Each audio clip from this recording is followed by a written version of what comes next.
ખેડાના નડિયાદમાં કમલમમાં મુખ્યમંત્રી ભૂપેન્દ્ર પટેલની આગેવાનીમાં ભાજપની બેઠક, પંચાયતની ચૂંટણીને લઈ બેઠકમાં થઈ શકે ચર્ચા।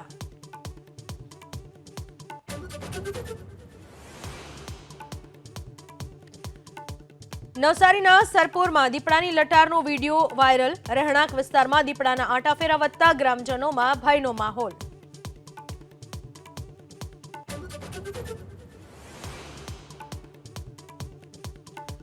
અમદાવાદ મુંબઈ ડબલ ડેકર ટ્રેનના 6 ડબ્બા છૂટા પડ્યાના 3 કલાક બાદ ટ્રેન થઈ રવાના।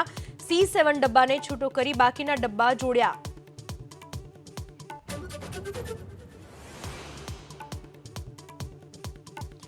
લાલ કિલ્લાથી યુસીસી પર બોલ્યા પ્રધાનમંત્રી મોદી, કહ્યું દેશમાં યુનિફોર્મ સિવિલ કોડ પર ચર્ચા જરૂરી, ધર્મના આધાર પર ના હોય કોઈ કાયદો।